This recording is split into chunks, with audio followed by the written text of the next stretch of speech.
The writings of science fiction author Philip K. Dick have been adapted for the screen numerous times, offering a unique blend of science fiction, philosophy, and psychological insight. From the critically acclaimed Blade Runner to the more recent A Scanner Darkly, Dick's novels and short stories have captivated audiences and inspired filmmakers. One of the key reasons for the enduring appeal of Dick's work is his ability to explore complex themes and ideas through the lens of science fiction. His stories often challenge the nature of reality, the blurred lines between human and machine, and the consequences of technological advancements. These themes are particularly relevant in today's society, where the boundaries between the physical and digital worlds are becoming increasingly blurred. The film adaptations of Dick's work have also been notable for their visual and stylistic innovation.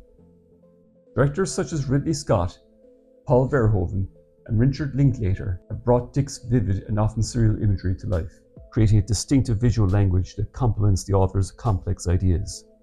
The use of special effects and futuristic settings have allowed filmmakers to explore the philosophical and existential questions at the heart of Dick's work, making his stories feel both timely and timeless. Amongst the many themes of Dick's writings are the concepts of free will and the relationship between authoritarianism and individual autonomy. This was explored in his 1956 novel, The Minority Report. However, it would not be until 2002 that these themes would be explored in the first collaboration between one of the biggest movie stars and directors in Hollywood history. Minority Report was directed by Steven Spielberg and starred Tom Cruise, Colin Farrell, Max von Sydow, and Samantha Morton. The story is set in the distant future of 2054, where a specialized police force known as Pre-Crime arrests criminals before they commit murders that are foreseen by three psychics known as precogs. When Pre-Crime Chief John Anderton discovers that the precogs foresee that he himself will commit a murder in less than 24 hours, he goes on the run to escape capture from his own team, attempts to find out who he believes has framed him, and stop his own future act of murder from happening. The development of Minority Report dates back to the early 1990s, and actually began as a potential sequel to the Arnold Schwarzenegger blockbuster Total Recall, which was itself based on another Philip K. Dick story entitled We Can Remember For You Wholesale. After optioning the Minority Report story in 1992, screenwriter Gary Goldman, who had co-wrote Total Recall, created a first draft of the screenplay along with writer Ronald Shusett, intending it as a Total Recall sequel.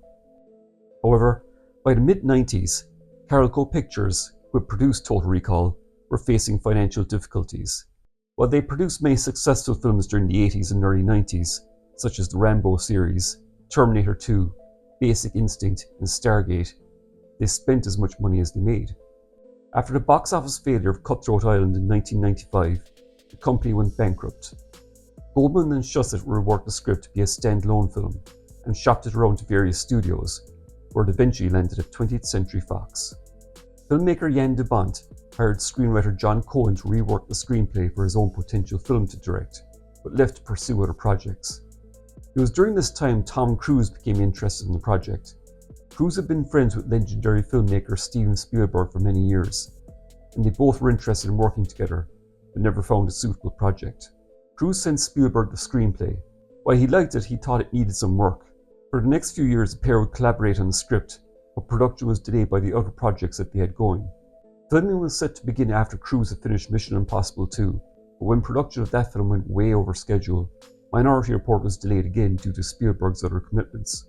However, it did give Spielberg time to bring in screenwriter Scott Frank to revise the script one more time to a version he was happy with, and production was finally set to begin in March 2001. Tom Cruise playing the lead of John Anderton, several high-profile character actors were sought for the supporting cast. While the role of Danny Whitwer, Anderton's professional rival, was offered to Matt Damon, he was initially interested, but had to drop out due to scheduling.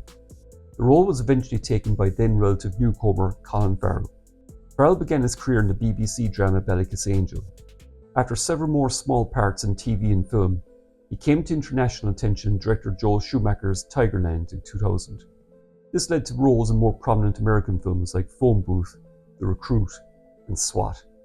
For the role of Lamar Burgess, Anderton's boss and mentor, the role was initially offered to Ian McKellen, before it went to Max von Sydow.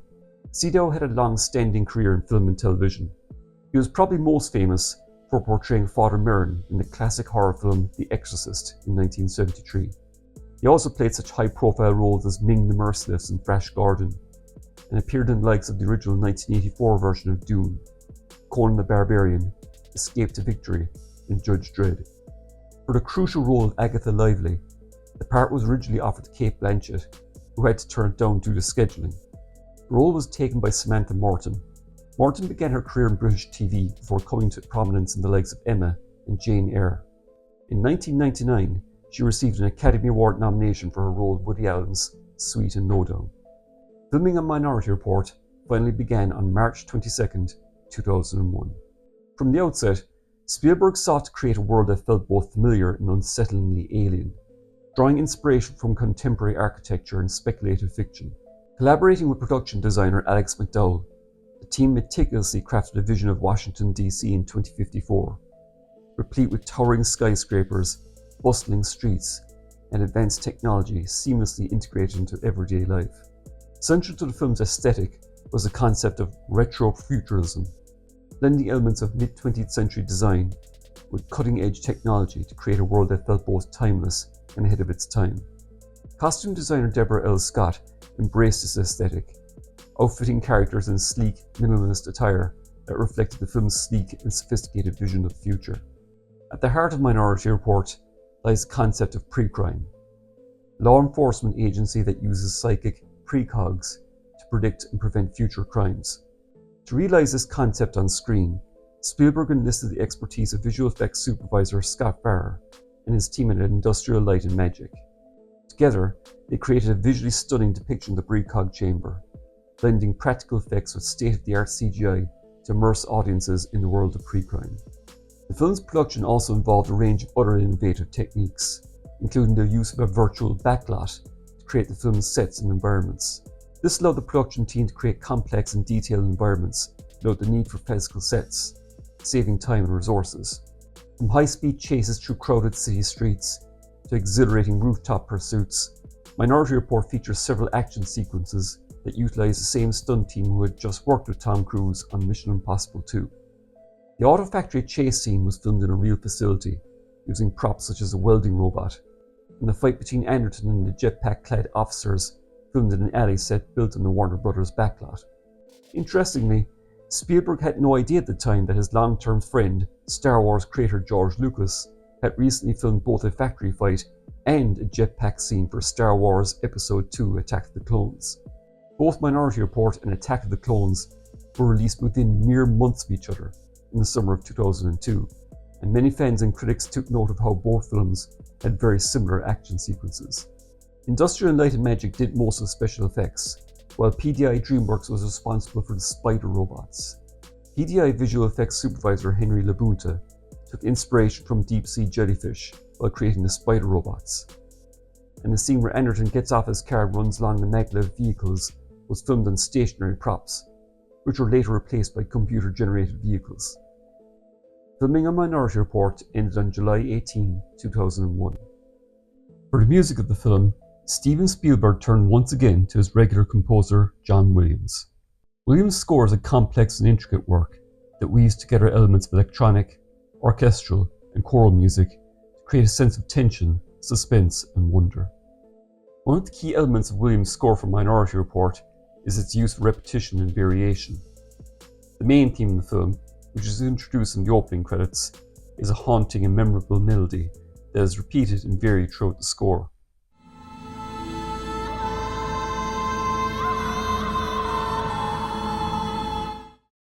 Surprisingly, given the film's dark and futuristic setting, Williams scores the movie in a very traditional way to his work on the likes of Star Wars and Indiana Jones.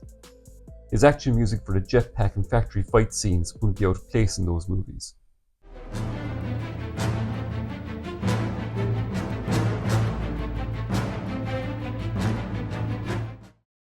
However, although there are a lot of atonal and abstract elements in the music, there is a gentle theme for Anderton's missing son Sean, suggesting a sense of loss.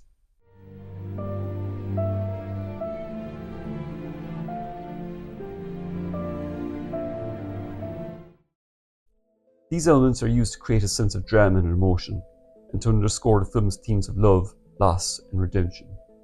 Overall, John Williams' score for Minority Report is a masterful work of film music that complements and enhances the visual narrative of the film.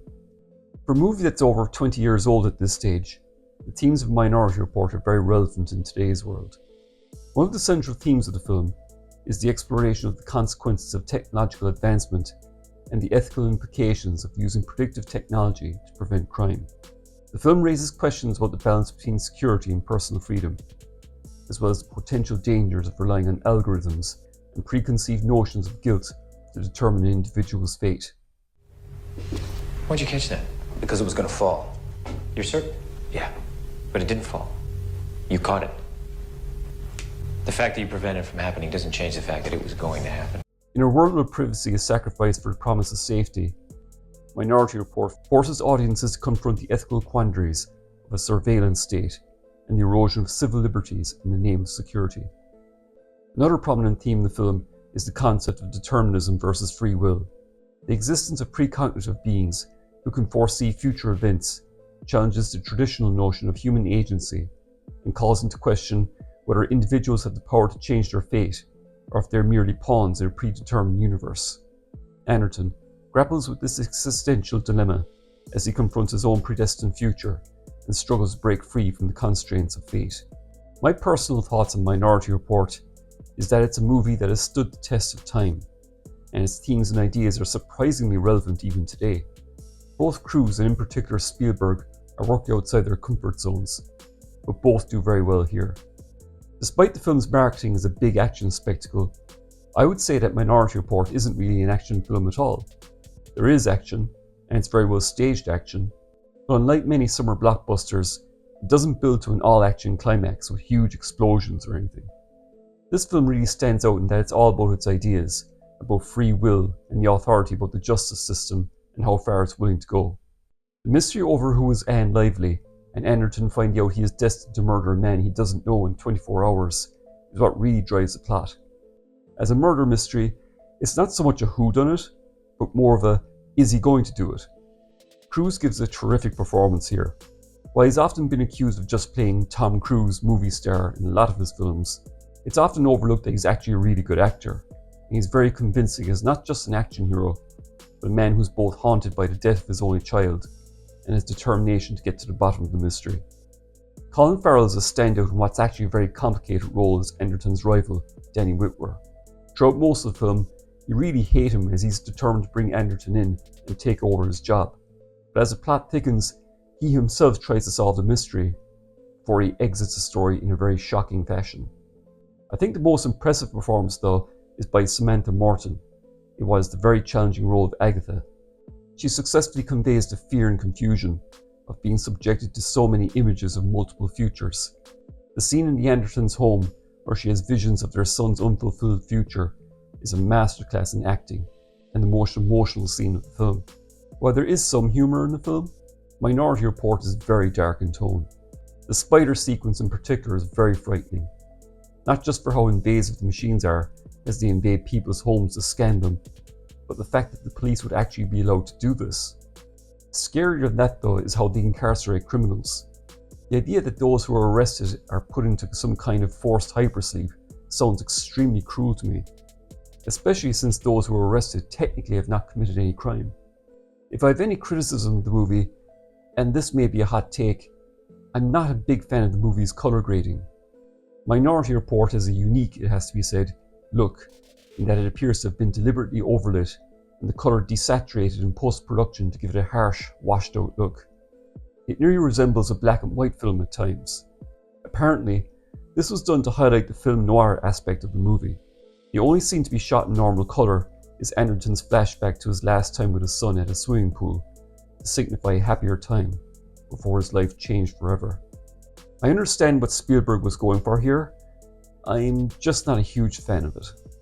Overall, however, 20 years on, Minority Report has stood the test of time as a terrific science fiction thriller with thought-provoking themes, terrific action, and one of Tom Cruise's best films. Like its spiritual predecessor Blade Runner, it continues to inspire discussion and analysis.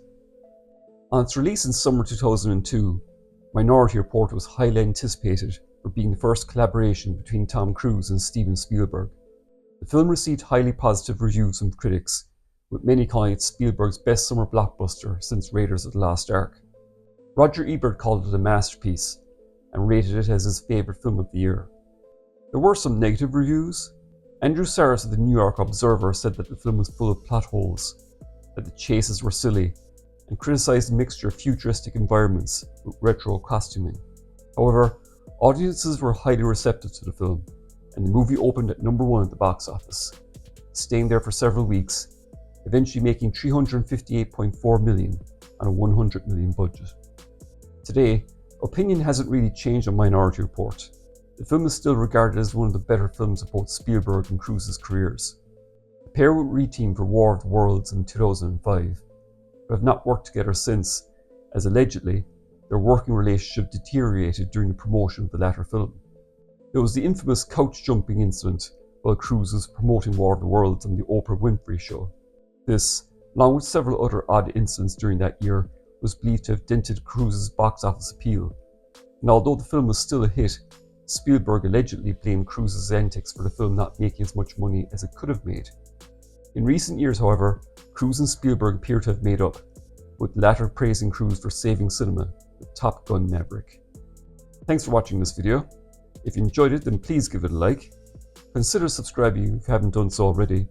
Share with your friends, click the bell for notifications, and let me know in the comments, what did you think of Minority Report? Most importantly, I hope you all look after yourselves, and I'll see you all in my next video. Bye for now.